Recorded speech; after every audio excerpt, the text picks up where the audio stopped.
जय हिंद दोस्तों। आज की इस वीडियो में हम लोग समझते हैं कि जो परिमेय संख्या से जो सवालें होती हैं किस तरह से पूछे जाते हैं आपके एग्जाम में, चाहे वो क्लास 8th रहो चाहे वो क्लास 9th रहो। ठीक है, इस बार तो क्लास 10th में भी पूछा गया था। ठीक है, तो परिमेय संख्या जो होती है क्या, जो परिमेय संख्या होती है, जो संख्या p/q के रूप में होती है उसे हम लोग परिमेय संख्या कहते हैं।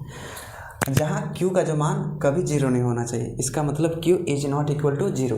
शॉर्टकट में समझिए कि कोई संख्या अगर p/q के रूप में, मान के लेते हैं एक संख्या 7/8 है, तो ये संख्या को हम p/q के रूप में है तो इसे हम लोग परिमेय संख्या कह सकते हैं। लेकिन कोई संख्या कहेंगे कि 1/0 परिमेय संख्या है तो ये गलत हो जाएगा। ऐसा इसलिए क्योंकि बट्टा के जो नीचे है ये जीरो आ गया और p/q जो था, q का मान जीरो नहीं आना चाहिए, नहीं तो परिमेय संख्या नहीं होगा। तो ध्यान दीजिएगा, तो इसे परिमेय संख्या कहते हैं। अब तो समझ में आ गया।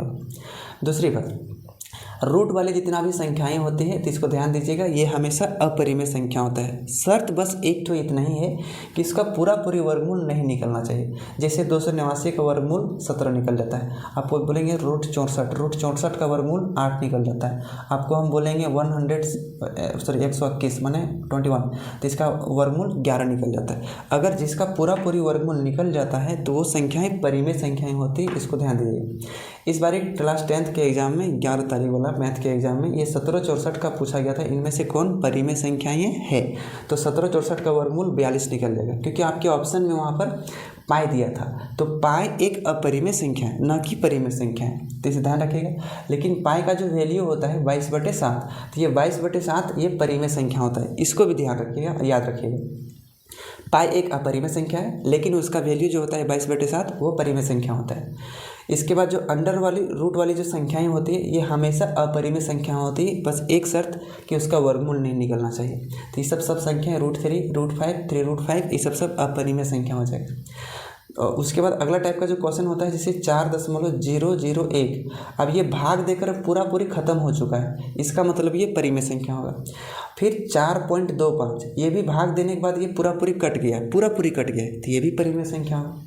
और एक संख्या होता है जब किसी संख्या को हम लोग भाग देते हैं तो वह रिपीटेड संख्या आता है। रिपीटेड का मतलब जैसे हम किसी भी संख्या से भाग दिए तो वो आया 0.6 आया, फिर अगर भाग देंगे तो फिर 6 बार में जाएगा, फिर 6 बार में जाएगा, फिर 6 बार में जाएगा, तो इसमें 6 रिपीट हो रहा है। इसका मतलब कह सकते हैं 6 पर हम इस पर रैकरिंग लगा लेते हैं, इसका मतलब ये हुआ कि ये 6 केवल बार आगे बढ़ेगा। तो ऐसी संख्याएं भी हमेशा परिमेय संख्या के अंतर्गत आती है। इसके बाद जो कोई संख्या होता है, संख्या कि वो रिपीट नहीं होता है, वो क्या होता है, रिपीट नहीं होता है। वो किस तरह से होता है कि एक बार 0 दिए पॉइंट के बाद फिर 1 से भाग गया, फिर 00 फिर 1 से भाग गया, फिर 000 फिर 1 से भाग गया, इस तरह से फिर 4 को 0 जाएगा, फिर 1 से भाग जाएगा, फिर इस तरह से 5 को 0 होगा, इस तरह से भाग चलते रहेगा। तो ऐसी संख्याएं क्या होती है, ये अपरिमेय संख्याएं होती है। तो इसको ध्यान रखिएगा, क्योंकि ये क्लास 8th और 9th exam point of view से बहुत ही ज़रूरी है। तो उम्मीद करता हूँ कि इस वीडियो के माध्यम से इस टॉपिक से पूछने वाले सवाल को आप लोग समझ गए होंगे। वीडियो कैसा लगा अपनी राय कमेंट बॉक्स में जरूर दीजिएगा। मिलते हैं नेक्स्ट वीडियो में, तब तक अपना ख्याल रखिएगा। जय हिंद।